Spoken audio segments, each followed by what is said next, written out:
नमस्ते। इदानीं पवई मध्ये हरिओं नगरौ नगर्यां स्थितः अय्यप्पा मन्दिरे अस्मि अहम्। अय्यप्पा विष्णुक्षेत्रं तत्र अद्य शरद नवरात्र्याः प्रथमदिनमेव नवरात्रि आरम्भः। विक्रम संवत्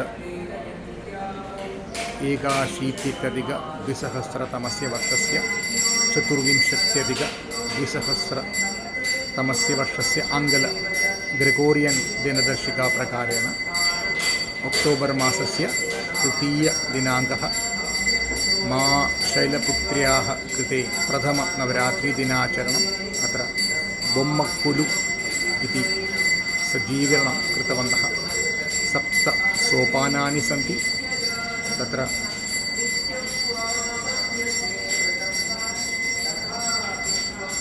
पश्यतु कियत् सम्यक् रीत्या दक्षिणभारते तमिळ्नाडु, आन्ध्रा, कर्णाटकप्रदेशे जनाः बोम्मक्कुलु इति गृहे सज्जीकरणं कुर्वन्ति। अत्र मन्दिरे कृतवन्तः। बहु सम्यक् रीत्या अत्र मन्दिरे सर्वं सज्जीकरणं कृतवन्तः। पश्यतु कियत् सुन्दरम् अस्ति इति।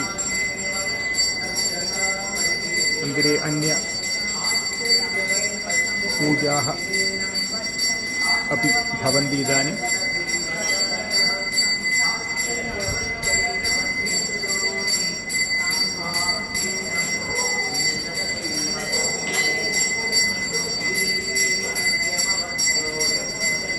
होम हवनानि अपि भवन्ति।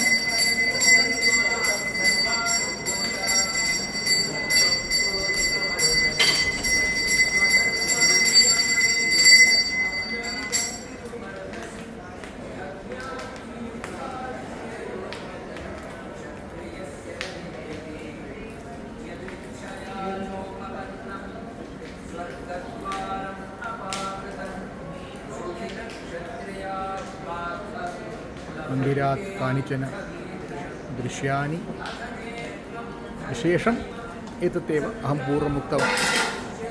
9 दिनानां कृते अत्र बोम्मक्कुलु सज्जीकरणं कृतवन्तः। अद्य प्रथमदिनमेव, अतः अत्र अद्य मा शैलपुत्र्याः कृते विशेषपूजा भवति मन्दिरे। प्रसादः अय्यप्पा विष्णुक्षेत्रं पवैतः।